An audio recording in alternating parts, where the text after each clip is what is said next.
Bienvenidos, estamos en vivo, un día de feriado, recordando a todos los caídos en la guerra de Malvinas, pero aquí también vamos a tener toda la información, como les digo, hoy nos toca la noche y todo el análisis, por supuesto.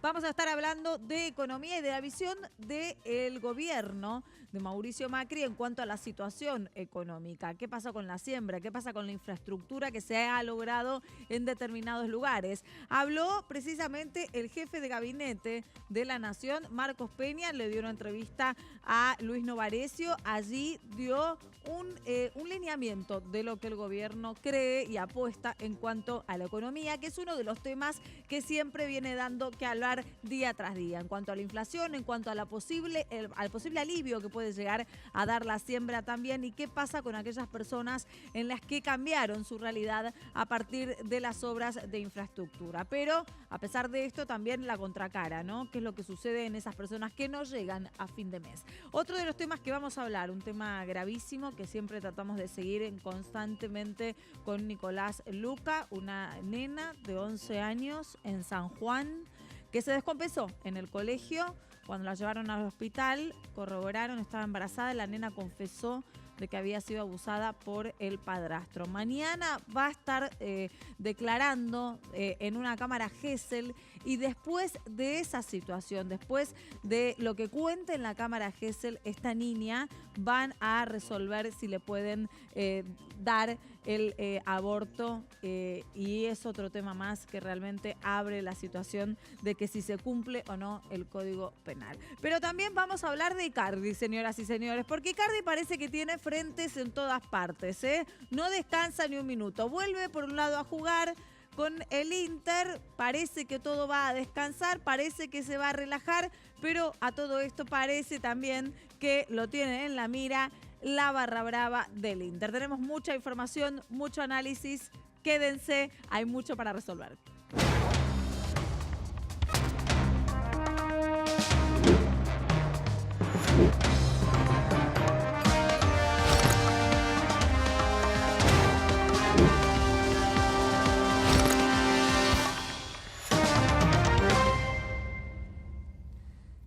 Y empezamos el día feriado, vamos a saludar a mis compañeros. Estoy rodeada por todos buenos hombres. ¿Qué tal, Santiago Ladino? Diana, ¿cómo va? Nicolás Luca. Bien, me sorprende cuánto nos conoces. ¿Por qué? No. ¿Por buenos hombres? Rodeado por todos buenos hombres. Bueno, pueden ser buen mozo, pueden ser de todo. Ah, está perfecto. Feliz feriado, señor Diego Falcone. ¿Hoy respiró un poco de la economía? No respiramos nunca. Para nada. Hasta octubre nada.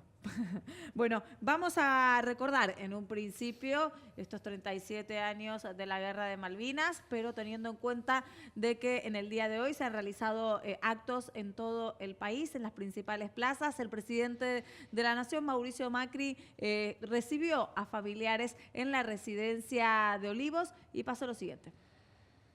¡Fuego! ¡Fuego!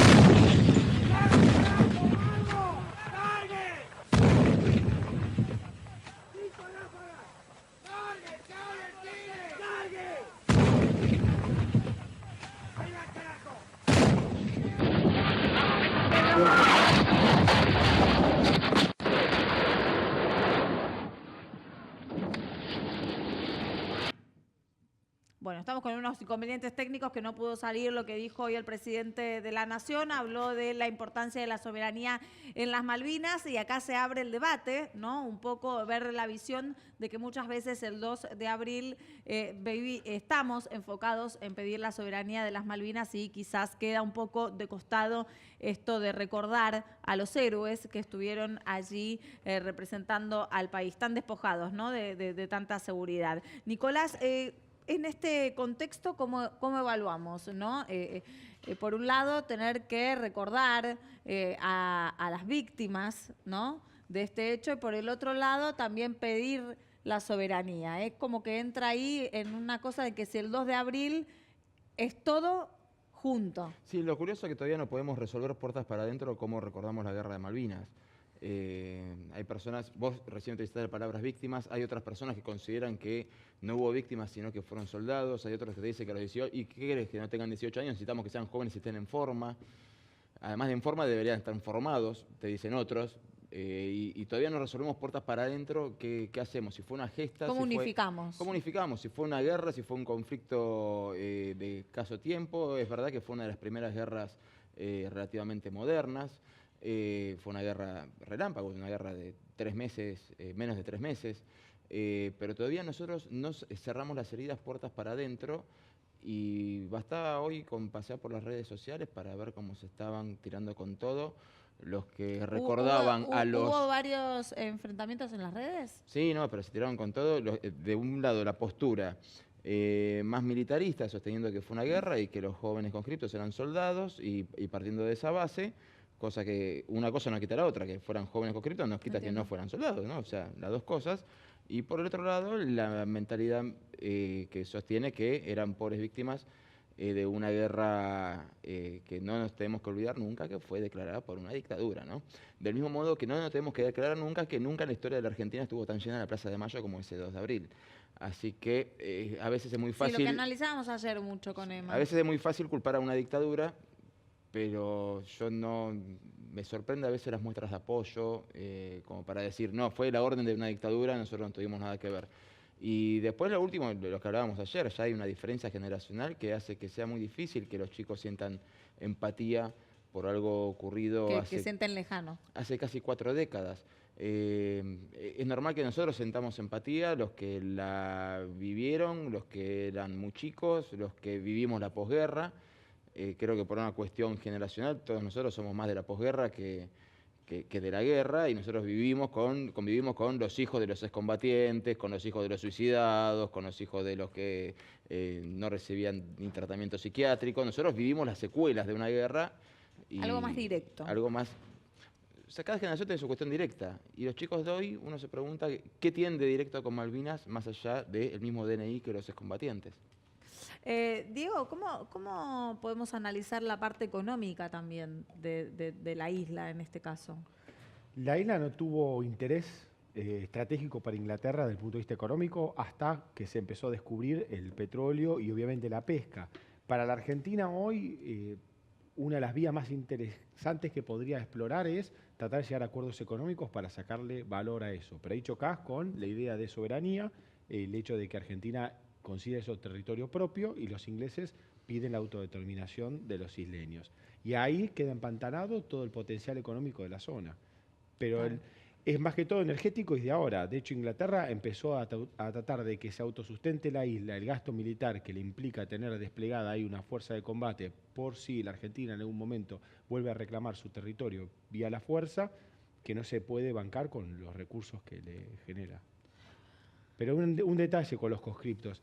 La explicación militar siempre es la misma. Te dicen que mandaron conscriptos porque las tropas profesionales se tuvieron que quedar en Argentina, en el territorio continental, para defender de un posible conflicto que pudiera ocurrir con Chile, estando Chile perfectamente alineado con Inglaterra. Claro. Esa es una explicación. Sí, más allá de que hay que recordar que siempre en las guerras a grandes escalas terminan yendo personas que se dedican a otras cosas, además de... Sí, por eso íbamos a hablar un poquitito también del deporte, comandando y ¿no? el resto. Deportistas que de repente se vieron envueltos en que tenían que ir a una guerra. Sí, el deporte en la Argentina con la guerra nunca paró. Si te parece, hasta podemos repasar algunos momentos importantes del deporte, pero de hecho en el hockey sobre patines masculino, la Argentina participó del Mundial en Lisboa. Uno de los hechos a subrayar fue que le ganó a Inglaterra por 8-0, terminó tercero en ese Mundial, pero con esta línea de que en ningún momento se interrumpió, en ningún momento pararon, en ningún momento decidieron no viajar. De hecho, en el rugby también hubo un suceso en estos 74 días de combate, donde el seleccionado argentino viajó a Sudáfrica y consiguió la victoria más importante de su historia frente a los Springboks por 21-12. Hugo Porta marcó todos los tantos. Después, en el caso del fútbol, la categoría 62 es una categoría muy conocida porque fue como la que se nutrió, en el caso del fútbol, por estos jóvenes que después terminaron yendo a Malvinas. Claro. Uno de los casos conocidos fue el de Omar de Felipe, un técnico que yo tuve en Vélez, ayudante de Julio Falcioni. Él estaba jugando en Huracán y de repente tuvo que ir a Malvinas, cambió la pelota a un fusil, y tuvo que ir al frente de ataque a Malvinas y las historias de vida que cuenta, las anécdotas que tiene son y increíbles. cuando vos compartías con él en Vélez, ¿me dijiste? En Vélez compartimos. En Vélez, ¿contaba de sus momentos en la época de la guerra? Tenía momentos donde siempre dejaba una especie de reflexión. De hecho, hubo una arenga una vez en un vestuario donde un jugador dijo: vamos, que esto es una guerra, este partido es una guerra, y él paró a todos en seco y dijo: no, vos no tenés ni idea de lo que estás diciendo. Claro. No sabés lo que es una guerra. Esto es un juego y vamos a ganar y vamos a hacer todo para ganar este partido. Pero no tenés ni idea lo que significa una guerra. Entonces, permanentemente él bajaba líneas como que desdramaticen también un poco esto de que es vida o muerte un juego, porque la guerra estaba en otro lado y él lo había vivido en primera persona.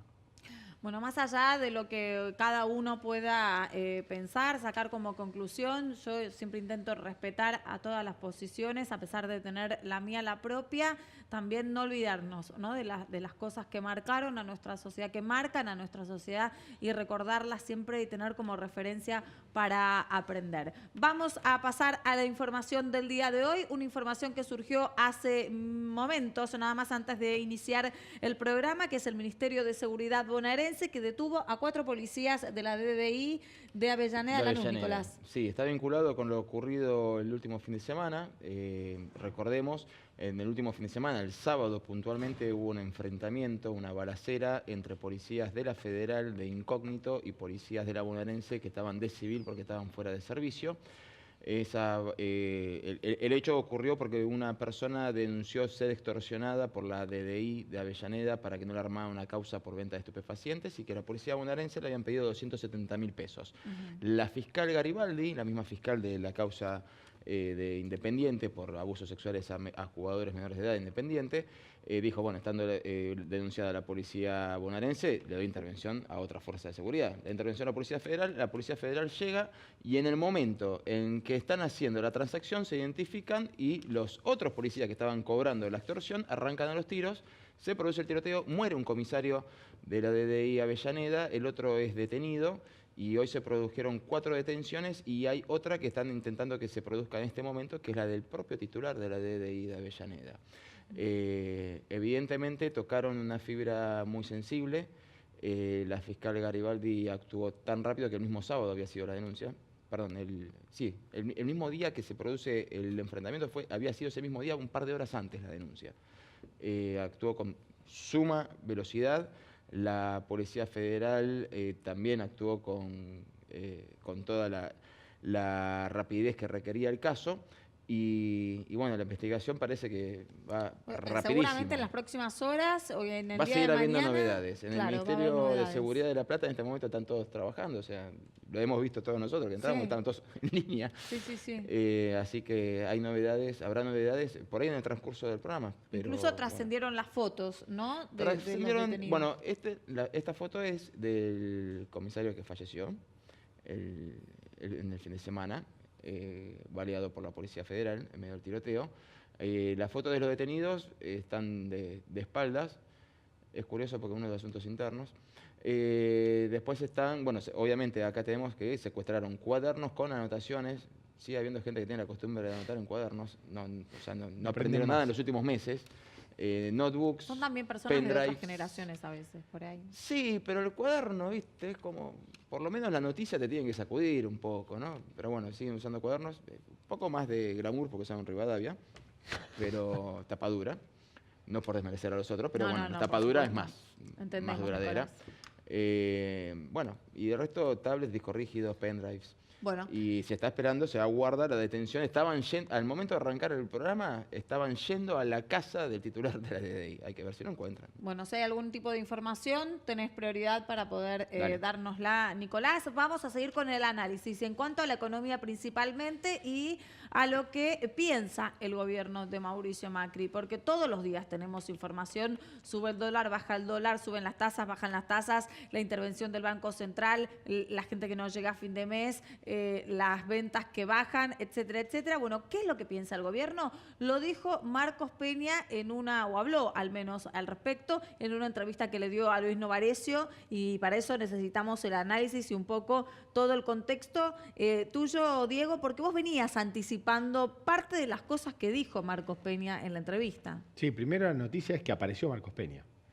Que, digamos, aparecer... Aparece contestando preguntas, porque claro, hace poco estuvo en el Congreso de la Nación. No, perfecto, pero empieza a tener un rol un poco más protagónico. Recordemos que el 2018 era el monje negro, después del famoso 28 de diciembre, donde lo sentó a pobre Sturzenegger y le dijo, bájame la tasa, y según muchos fue el inicio del hecatombe. Se guardó y ahora volvió a aparecer. Se volvió a aparecer porque empieza la campaña electoral. Bueno, ¿lo escuchamos primero? Me parece y después lo analizamos con Diego.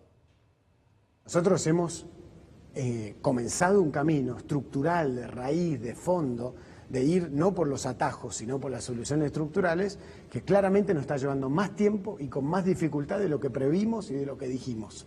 Y eso es nuestro problema a asumir, ¿no? Dijimos varias veces que esto iba a ser así. Ahora, claramente eso no es por un error a nuestro entender de diagnóstico o de herramientas, sino centralmente por una crisis que nos impactó a partir de hace un año atrás, llamado sequía y llamado cambio de condición de los mercados emergentes. Si eso no ocurría, la Argentina estaba en un camino de reducción de la pobreza, reducción de la inflación y de crecimiento. Explícanos en el terreno de cosas que igualmente vos venías anticipando. Los cambios estructurales, y acá es importante diferenciar dos tipos de cambios estructurales. Bien. El primero está, lo que tiene que ver es el largo plazo. Eso no lo va a hacer ni lo va a poder lograr un gobierno que está en minorías parlamentarias, sin consensos y todavía con una grieta presente entre antikirchnerismo y kirchnerismo, que el gobierno encarna la versión antikirchnerista. Lo que él se refiere con cambios estructurales es a la coyuntura, es decir, volviste a tener estadísticas creíbles. Primer punto que el gobierno habla.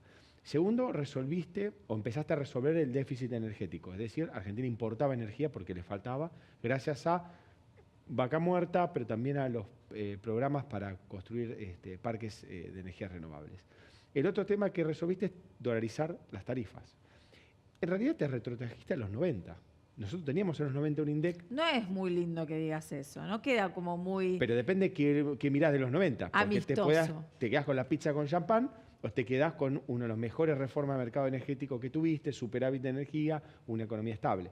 La de 90 tiene una doble lectura. Pero yendo a los puntos ahí en Argentina retomó el camino que se desvió con el kirchnerismo. Ahora, lo de la pobreza tiene que ver con que si la economía crece, baja la pobreza porque mejora el ingreso de la gente y cuando viene la encuesta, no importa si vivís en una casa de chapa, pero si tu sueldo supera la canasta básica total que te determina el INDEC, listo, ya no sos más pobre. Entonces ahí no hay un cambio estructural. Sí es verdad que cuando accedes al agua potable, que ahí la UCA te lo mencionaba, implica una mejora estructural. En el tema de la obra pública es un tema muy sensible para el gobierno. A ver, obviamente que arrancó con un programa mucho más transparente y de golpe los cuadernos le permitió dinamitar la carterización y la obra y la corrupción. Claro. Pero en cierta manera el gobierno te dice, estábamos en un buen rumbo y el mundo nos jugó en contra porque nos quitó el crédito y además tuvimos sequía.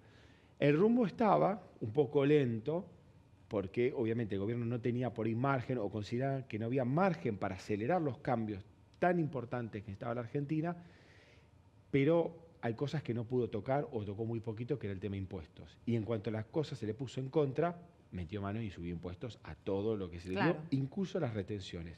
O sea, el gobierno había arrancado un camino para decir, bajo las retenciones, y después, cuando tuvo que meter el manotazo ahogado, volvió a la vieja política. Diría que 50% de lo que dijo está bien y 50%, bueno, no es del todo certero. Diego, entonces también las palabras de Marcos Peña lo que dejan ver es esto que vos nos señalás siempre, ¿no? La necesidad de que haya una limpieza en cuanto a la macroeconomía, pero que la gente no la termina de ver todos los días en tengo este sueldo, gasto esto, no me alcanza, si me alcanza, me sube todo, no llego. Habló un economista muy reconocido, muy respetado, uno de los economistas que diríamos de la academia, que se llama Daniel Heyman, además es físico, se recibe de físico economista al mismo tiempo, premio Conex, una eminencia. Y lo que dijo es algo muy simple, Argentina le faltan dólares. Es decir, Argentina estructuralmente está siempre necesitando dólares. En los 90, ¿cómo los consiguió? Privatizando y endeudándose. En los 2000, con el gobierno kirchnerista, gracias al crecimiento de China, tuvo la soja en 650 y lo consiguió de esa forma. Pero en cuanto cambiaron los rumbos, o no te pudiste endeudar, o no había para privatizar, o no tenías precio de materias primas, Argentina volvió a caer en el mismo problema. El gobierno actual inició un camino de tratado de libre comercio o intenta firmar acuerdos, está recuperándose, pero esto que vos decís, ¿cuándo vamos a sentir en el bolsillo? ¿Cuándo? Cuando Argentina pueda exportar 100, 120 mil millones de dólares al año. Hoy estamos en 70. ¿Y eso qué te va a permitir? Que lo bueno de la globalización, que es importar ropa barata, por ejemplo, de China, que te mejora el sueldo, porque vos en vez de gastar 800 pesos en un par de medias, gastás 200, te lo genere los puestos de trabajo que perdés en la industria textil en un rubro que exporta a China. Ese es el juego que el gobierno trata de plantear. Pero esa reconversión no se da de un día para otro y deja perdedores, pero también ganadores. En su conjunto, este desafío no lo va a resolver, obviamente, este año, ni en los próximos 4, ni en los subsiguientes. Con lo cual, ese es el otro eje de campaña de Macri. No hay recetas mágicas, hablando de la Baña, Claro. de 0 inflación y 9% de crecimiento. Hoy incluso también habló Massa, muy en línea con lo que venía diciendo la Baña, ¿no? Esto de que la necesidad de la producción, la necesidad de generar puestos de trabajo. Claro, pasa que siempre es lo mismo. Alimento el mercado interno. ¿Con qué? Con gasto, bajando las tasas, y al final todo termina pegando en el mismo lugar. ¿Y los dólares? ¿Quién los pone? Claro. Porque el campo tiene una capacidad limitada de producción. 150 millones de toneladas al año de cereales, en el mejor escenario. ¿Y después de eso qué? Bueno, vaca muerta. Vaca muerta sí podría sacarte, pero dependés de qué. El petróleo siga a 60 dólares, que el mundo siga demandándolo y que los pozos sigan produciendo y no decaigan rápido en producción como pasa con el shale oil.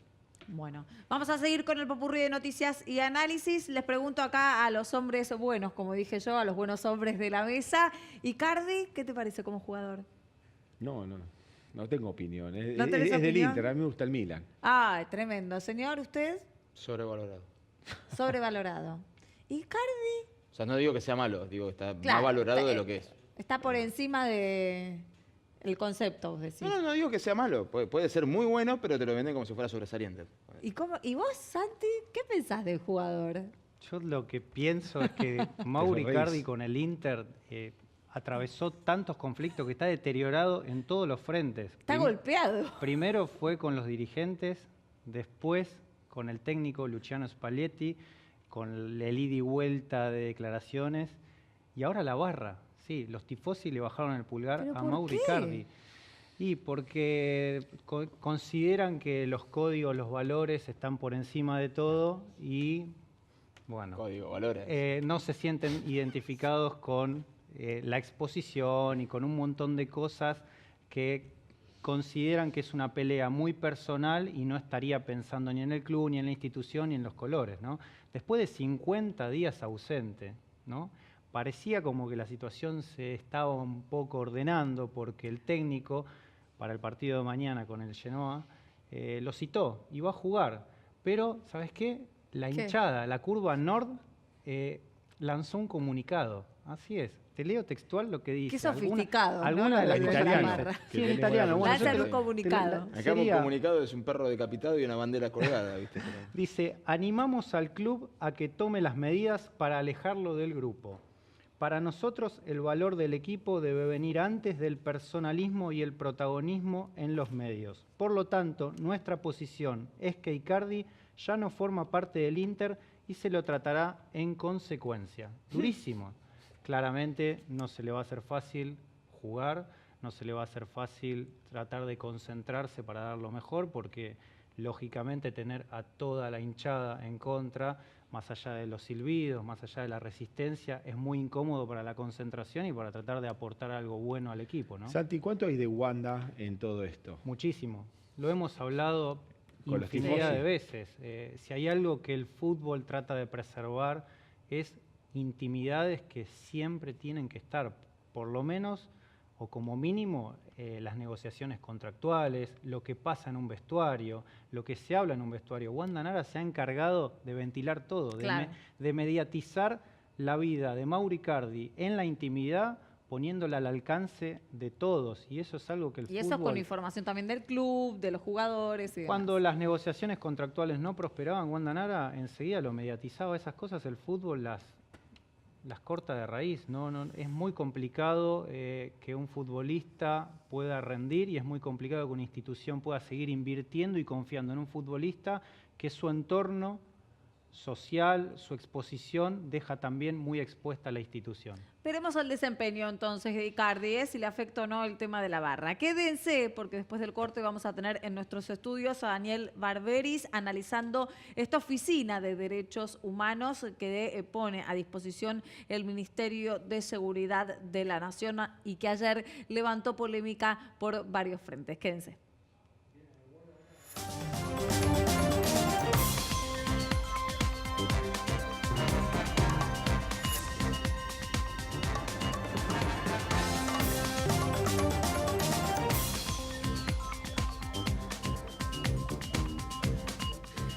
Y en el día de ayer les comentábamos y analizábamos esta noticia de la oficina que abre el Ministerio de Seguridad de la Nación de Derechos Humanos para las Fuerzas. Algo que despertó en ciertos sectores algún tipo de rechazo. Incluso la presidenta de Abuelas de Plaza de Mayo, Estela Carlotto, había dicho, bueno, que es un terreno muy difícil, que es un terreno muy complicado en el que se está adentrando el gobierno. Para eso y para todas las respuestas está con nosotros en nuestros estudios Daniel Barberis, que es director de Violencia Institucional del Ministerio de Seguridad de la Nación. Muchísimas gracias por estar aquí. Sabemos que es muy tarde, hoy nos toca la noche. Y feriado. Y Daniel, preguntarle en un principio cuáles fueron los síntomas o los datos que les dieron a ustedes esta pauta de la necesidad, ¿no?, de abrir esta oficina. Primero, gracias por la invitación. Es muy importante que podamos en todos los medios difundir cuál es el pensamiento que nos llevó a tomar esta decisión, que la llevó a la ministra Patricia Bullrich a tomar la decisión y decir, bueno, llegó el momento para hacerlo. Entonces, está bueno que lo charlemos. Nosotros desde diciembre del 2015 intentamos con mucha prudencia, pero con firmeza y con una tarea sistemática, hacer gestos de la política de gobierno para cambiar el paradigma de seguridad de la Argentina. Poner en el centro de la atención de nuestra preocupación a la víctima. Poner en el centro de la atención a la víctima sin preguntarnos si esa víctima tiene o no uniforme. Claro. Si es víctima, está en el centro de nuestra atención. ¿Por qué no lo pudimos hacer antes? Porque teníamos que hacer un proceso muy concienzudo de cómo había que hacerlo, cuáles eran los actores involucrados. Había que dar vuelta un pensamiento que nos lleva, por ejemplo, a que los derechos humanos, esto es un razonamiento de la lógica histórica de construcción de defensa de los derechos humanos, que dice que los derechos humanos solo son violados por el Estado. Bueno, ese criterio de la década del 70, si nosotros lo seguimos manteniendo históricamente, no va a haber política de Estado que se pueda realizar en otros casos que no sean la intervención arbitraria del Estado para violar derechos humanos. Bueno, ayer mismo nosotros, cuando estábamos debatiendo sobre el tema, nos preguntábamos qué casos testigos teníamos y tardamos en caer en algo lógico, que cada caído en cumplimiento del deber se lo privó de su derecho humano a la vida. O sea, no nos dábamos cuenta de algo tan básico como el policía muerto. No es casualidad. No es casualidad. Partiendo de la base de que hay un reconocimiento histórico al accionar de los organismos de derechos humanos que hicieron que en la década del 70 se pudiese ver la cosa desde otro lado que no fuera el discurso oficial. Claro. Eso la sociedad argentina va a tener históricamente un reconocimiento que algunos lo transforman en una deuda impagable. Bueno, pero eso pasó hace 40 años. Si yo mantengo sistemáticamente ese criterio, no veo otras violaciones de los derechos humanos. Entonces no es casual que les haya costado encontrar ejemplos. ¿Qué hicimos durante estos años? Primero armamos un equipo del Ministerio de Seguridad y le pedimos a personas que saben más que nosotros, porque son especialistas en la problemática de los derechos humanos, que nos ayudaran a encontrar una lógica a este razonamiento inicial, que es: tenemos que poner a las personas que se sientan o que se vea flagrantemente que son víctimas de derechos humanos como víctimas. Despojarlo del uniforme, que venga desnudo a la situación de ser víctima. ¿Esto colisiona derechos humanos? Bueno, vamos a preguntarle a los que saben más que nosotros. Claudia Bruch, secretario de Derechos Humanos, y su equipo, y estuvimos trabajando para que no haya colisión de intereses y para que no haya que nosotros entramos en un lugar y estamos desplazando otro derecho. Como eso se logró, la ministra Bullrich dijo: ahora. Y pusimos en funcionamiento esta oficina, que quiero hacerle algunas aclaraciones. También se decía en estos días, la propia Estela, a la cual le tengo un respeto y cariño personal, ella decía en estos últimos días: bueno, pero ¿qué están haciendo? ¿Van a invertir recursos? ¿Van a gastar un montón de plata? No. Esta oficina, en lo que se llama la estructura de gobierno, depende de la dirección que está a mi cargo, la Dirección de Violencia Institucional del Ministerio de Seguridad de la Nación. No se crea una nueva estructura, la ponemos bajo el concepto de eje temático. Claro. ¿Qué significa esto? Nos vamos a encargar de un tema al cual no le vamos a agregar estructura.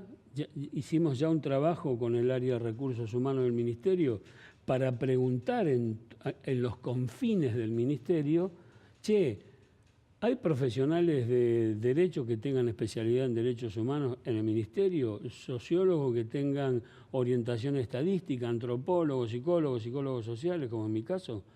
Bueno, está este eje temático. ¿Tienen ganas de venir a la unidad para ponerse a trabajar en este tema, que es derechos humanos para las fuerzas de seguridad federales? O sea que vamos a hacer una reubicación de personal profesional. No vamos a tomar a mi tía, a la hermana de la ministra. No es generar un gasto al erario público, porque las condiciones que tiene la Argentina no es para seguir generando estructura. Es para tener muy claro una decisión política, que es: si hay una víctima y percibe o se ve flagrantemente que es víctima de violación de derechos humanos, lo vamos a defender. Ahora, ¿cómo va a trabajar la oficina? Las diferentes personas que integran las fuerzas y sufren algún tipo de cuestión, ¿la va a ir a denunciar a la oficina? ¿O también van a trabajar en pos de cuál es la visión o la percepción de la sociedad en cuanto a las fuerzas? Porque uno lo que ve en la calle a veces, o lo que escucha, es esta cuestión de que el argentino ve al de la fuerza de seguridad con poca empatía, o directamente como que esa persona es mala, ¿no? Como esa persona en realidad va a ir en contra de mis propios derechos en lugar de cuidarme. Bueno, no es tan lineal el planteo. Eso sucede, pero esa misma persona que dice eso, cuando tiene un problema de seguridad en su cuadra, llama a la policía. Inmediatamente 911. ¿Y cómo se hace para revertir entonces este cambio cultural? Estas cosas no es que las ponemos en funcionamiento hoy, tocamos zen y ya salió por el otro lado. Hay que tomar decisiones políticas. La ministra Bullrich tomó una decisión, que es: vamos a poner a las víctimas en el centro de nuestra preocupación. Entonces decimos: ¿cuáles son las víctimas? Todas estas. ¿Y estas no son víctimas? ¿Qué problemáticas de derechos humanos se encontraron dentro de las fuerzas? O sea, que los miembros de las fuerzas sean víctimas de violaciones a los derechos humanos, más allá de los caídos en cumplimiento del deber. Múltiples, variadas, confluyentes. Hay algunas situaciones que son de lo que llamamos violencia institucional intrafuerza.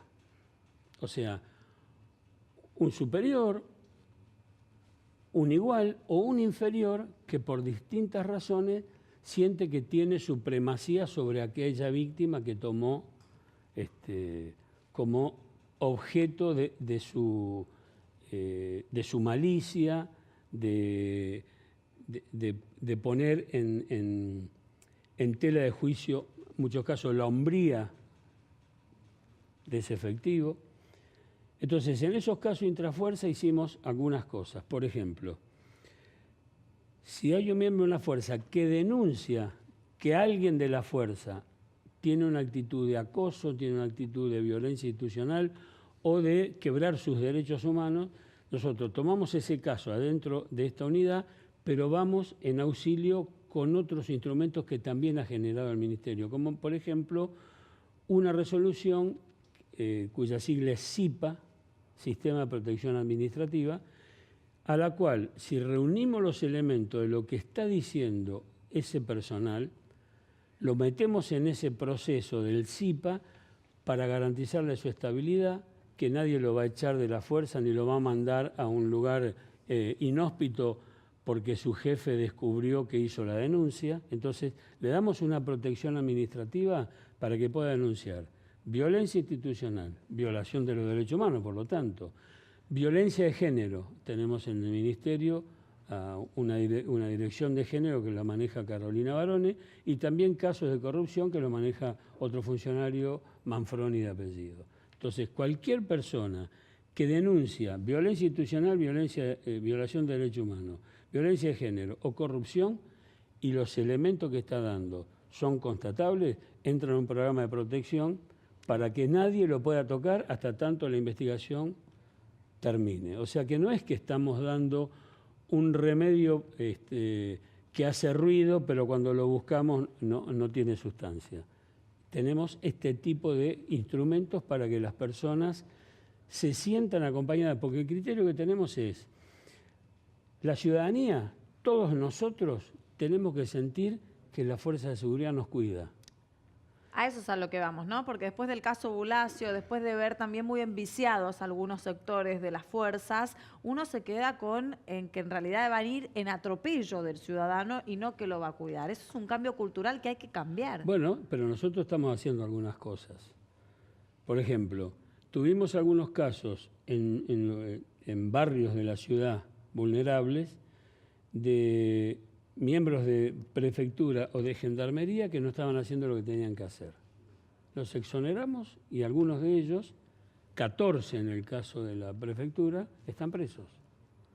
O sea, este tipo de resguardo que estamos dando no es para que haya impunidad, es para que cumplamos con el rol político de control político del Ministerio. Si la ciudadanía piensa y siente que las fuerzas la cuidan, nosotros que somos el Ministerio de Seguridad, control político de la fuerza, las controlamos y las cuidamos. Entonces nosotros tenemos que cuidar a quienes cuidan a la sociedad. Una pregunta. Desde el año 97, 98 existe en la Escuela de Cadetes una oficina de derechos humanos. Así es.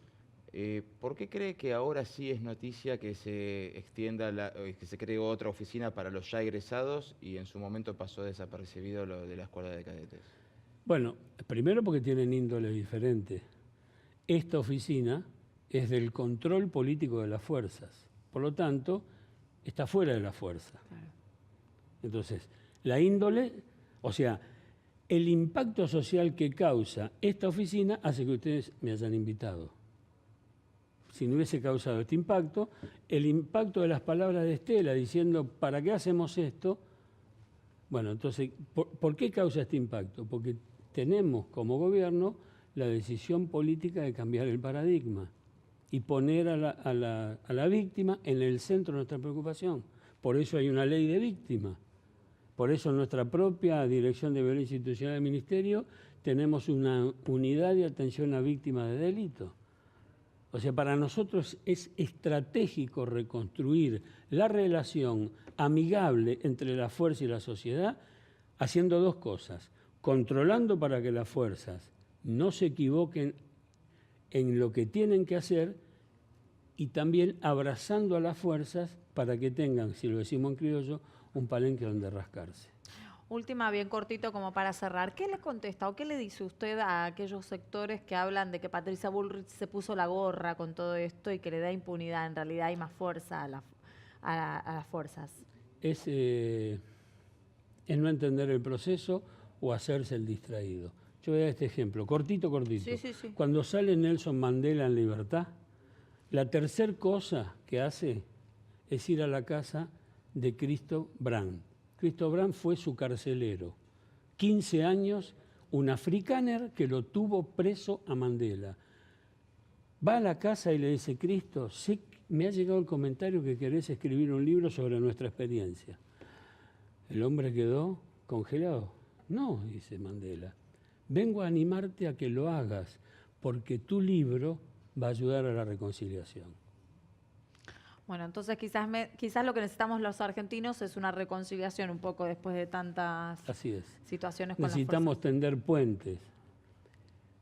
Y si no tendemos puentes, la Argentina no tiene destino. No es únicamente por el problema económico o no, porque los mismos que mueven la rueda de la economía, en los medios de comunicación dicen una cosa, pero cuando van a la Casa de Gobierno, el presidente le dice, mira, está todo, vamos a hacer todo esto, pero lo mío garantizámelo. Y también entender que en las fuerzas de seguridad no queda nadie que haya ingresado en tiempos de la dictadura. O sea, ya pero ¿cómo va a pasar eso? Pero ¿cómo va a pasar eso si los chicos de 20, 22 años no habían nacido hace 40? Claro. Por eso.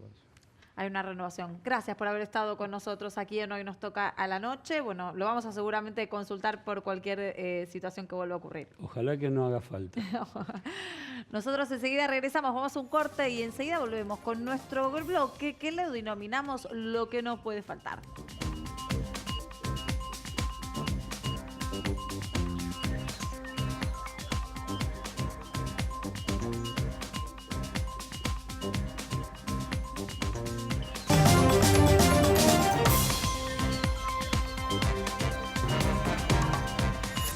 Y es feriado, pero la economía no para, así que no podemos dejar pasar y mencionar el resumen financiero, Diego. Más que resumen, esto es un prontuario, porque la verdad que qué? si uno mira... ¿Todo para una abajo? necrológica, perdón. Sí, entendimos todos porque Bueno, todos los entendimos ADRs, que todo negativo.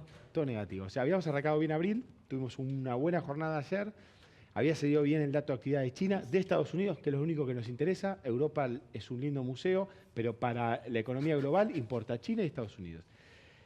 5% cayó TGS, 4,5% Banco Macro, Galicia 3,6%. ¿Todo caído? Todo para abajo. Ahora, yo creo que la lágrima no es en ver esta placa de todo lo mal que estuvieron las acciones argentinas, sino cuando ves lo que anduvo bien.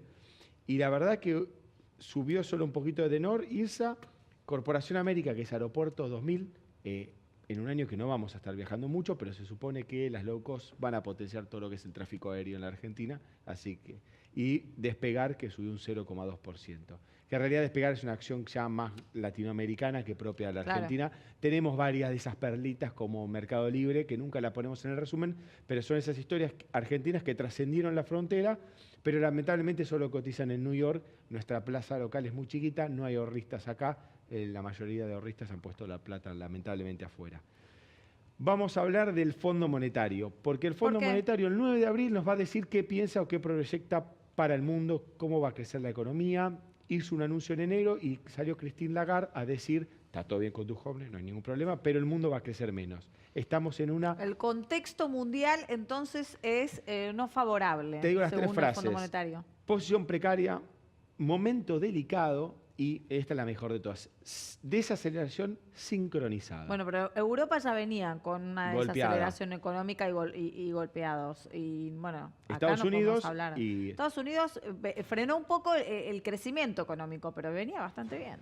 Venía bien, pero ¿qué pasó? La Reserva Federal, acá nosotros nos quejamos de nuestro Banco Central, la Reserva Federal literalmente se comió la curva. Siguió subiendo la tasa de interés, le pegó al mercado inmobiliario, de esto Trump sabe, la Trump Tower, y vio las tasas hipotecarias y dijo, muchachos, bajen la tasa. En el medio está la Comisión Europea tratando de cerrar un acuerdo con Estados Unidos por el tema de tarifas de autos. Esto es fundamental para el crecimiento global. Si esto sale mal, vamos a tener ruido. Y si te parece, dejando el FMI, porque un detalle. Cada vez que el fondo anticipa algo, ya pasó. Si el fondo me dice esto se desacelera, ya es problema viejo y la cosa va a ir mejor, bueno, yo te diría que no te preocupes. Bien. ¿Podemos ver el video de AMLO? ¿Lo tenemos, señor director? Porque esto me parece un detalle. ¿Quién es AMLO? El nuevo presidente de México. Pero el político prepotente es, además de corrupto, fantoche. ¿Cómo andan? Rodeado de lambiscones,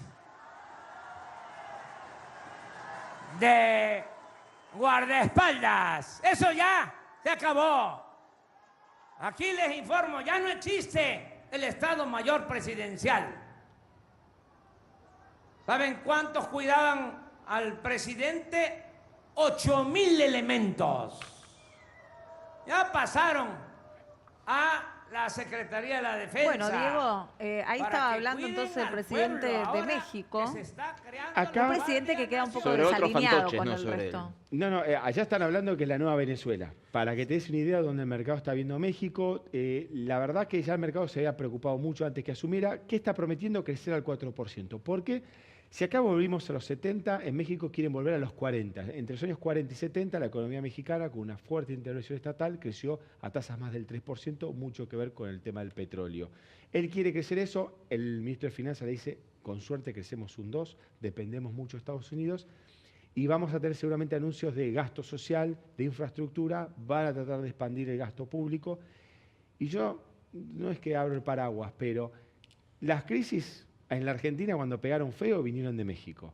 En el 82, justo hoy hablando de Malvinas, recordemos que Sí. Argentina la pasa muy mal por la crisis de México, se le endeuda demasiado, el tequila, 95. 95. Después no vino más, después el tequila arregló bien México las cosas, no resolvió el tema estructural de la pobreza, eso es un problema muy serio que tiene México.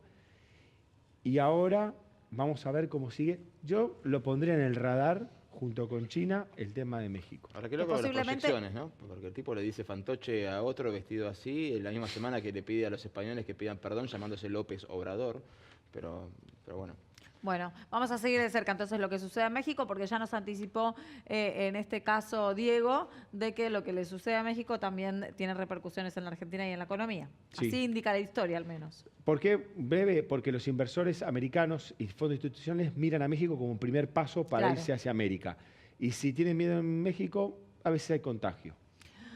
Bueno, vamos a pasar a otro tema que le adelantábamos en las ventas. Es uno de los temas que es muy difícil a veces tomar una posición periodística neutra al respecto. Una nena abusada de 11 años en San Juan y que todavía no se termina de decidir si le van a practicar el aborto no punible con el derecho que tiene según el Código Penal. ¿No, Sí, Nicolás? en este caso, mi posición neutra, en No, mi no, caso, no. está en este caso protegida por la ley. Y básicamente en Argentina el Día de la Marmota es un documental porque nuevamente estamos hablando de una noticia que es la misma que vimos en Salta, después en Tucumán, después ahora en San Juan. Y que el aborto no se lleva No a se cabo. lleva a cabo y estamos hablando de una chica de 11 años que después de componerse en la escuela a la que ocurría, la escuela Cristóbal Colón, es llevada al Hospital Rawson. En el Hospital Rawson le detectan un embarazo de 19 semanas. Ella cuenta que fue violada por su padrastro. Su padrastro de 44 años es detenido, tanto él como la madre La biológica madre por, de la chica. por posible... Están investigando si hubo un encubrimiento, o sea, si la mujer sabía o no sabía que su pareja estaba abusando de su hija. Y ahora también van a empezar a revisar a la más chiquita, a la nena de 5 años, a ver si también recibía abusos o tuvo suerte. Estamos hablando ya de cuestiones de suerte. En el caso de esta chiquita, que por razones obvias no se conocen mayores datos, más que su edad, mañana recién la van a someter a una cámara Gesell. Pero eso fue como, quiero creer que fue un error de información. Quiero creer que fue un error de información porque la cámara Gesell no tendría absolutamente nada que ver con la interrupción legal del embarazo tratándose de una chica de 11 años. Bueno, lo que dijeron desde el Ministerio No hay consentimiento a los Público, 11 años. Claro, lo que dijeron desde el Ministerio Público es que todos los asesores legales que están supuestamente Sí. protegiendo a la menor, después de la cámara Gesell van a evaluar si le practican el aborto Sí. o no. Esperemos y acá que- la pregunta que te hago es, ¿esto no dilata más aún? Es que ese es el ¿No tema, deja no, tienen pasar más el tiempo? no hay nada que evaluar. O sea, a los 11 años una chica no presta consentimiento, no hay nada que evaluar. O sea, la cámara Gesell debería ser para la investigación penal para determinar qué tipo de abuso sexual tuvo con el padrastro, cuántas veces fueron, si fueron 1, 2, 10, 20, 50, pero no tiene absolutamente nada que ver con la interrupción legal del embarazo, porque una menor de 13 años no consiente para nuestra ley. No es que no es consciente, no consiente, no tiene capacidad de consentir una relación sexual con un adulto. Entonces, hablando más de un tipo de 44 años con una relación de poder. Entonces, ¿qué es lo que van a esperar mañana? O sea, se les tendría que haber practicado ni bien cayó. Tiene 19 semanas y esta historia ya la conocemos. Que un día esto, que un día aquello, que un día lo otro, y cuando te querés acordar... Eso es lo que no logro entender. ¿Por qué no se cumple la ley? Cuando te querés acordar, Ahí es cuando digo, no puedo tomar... Por eso, cuando te querés acordar, viene uno y te dice, hey, ¿qué les costaba? 26 semanas, habían esperado 2 o 3 semanas más y nacía un bebé viable. Tremendo. Entonces acá te encontrás y algo que hay que recordar, porque hay que recordar que el fallo FAL de la Corte Suprema de Justicia no dice absolutamente otra cosa que decir, muchachos, si ustedes pasan por todo el proceso judicial hasta llegar a la Corte, nunca se aplicaría el aborto que corresponde por el Código Penal. Eso es todo lo que dice el fallo FAL. Vamos a seguir con el deporte, así nos despedimos con algo un poco más relajado. Santi, ¿existe el Mundial de Futsal? Existe el Mundial de Se Futsal. desarrolla acá, cerquita. Así es, en Misiones, Argentina. Pero ¿qué pasa? La noticia, lo llamativo, ¿no? Que deportaron al plantel de futsal de Pakistán. No lo dejaron entrar en el aeropuerto de Ezeiza, los deportaron. 7 de toda la delegación ya los habían parado en Dubái y no los dejaron ingresar. El resto de la delegación, cuando llegó al aeropuerto internacional de Ezeiza, directamente los bocharon y los mandaron de vuelta. La organización se desentendió de este tema porque fue Cancillería Argentina la que le denegó la entrada y dijeron que fue por un tema de seguridad nacional, ¿no? Y entonces le dieron los puntos a Brasil, creo. Tenía que enfrentar a Brasil, le dieron los puntos, pero bueno, justamente este caso curioso, ¿no? De que no dejen ingresar al país, andás a ver si les llamó la atención que caigan 48 horas antes de un mundial, justamente que tiene que haber otra especie de preparación. ¿Es poco tiempo? Vienen desde muy lejos, entonces, sumado a lo que sucedió con Dubái... me llama la atención lo de futsal. O sea, Sí. ¿cuántos días de preparación? Y son deportistas. O sea, nosotros nos vamos acá, llamamos a 2 y nos vamos acá a Gallo. Tienen 30 y pico horas de vuelo, seguramente tienen que tener una preparación previa, saber dónde tienen que dormir, dónde van a entrenar, en qué lugares van a parar. Pero bueno, no sé bien qué sucedió como para poderle dar un marco a esto y que no puedan estar los pakistaníes, claro. Bueno, señores, se nos fue volando el día feriado. Gracias, buenas noches a todos, buenas noches a ustedes también y gracias por acompañarnos. Mañana los espero primero a las 20:30 con las noticias y después a las 23 con este equipo maravilloso hacemos Hoy Nos Toca la Noche.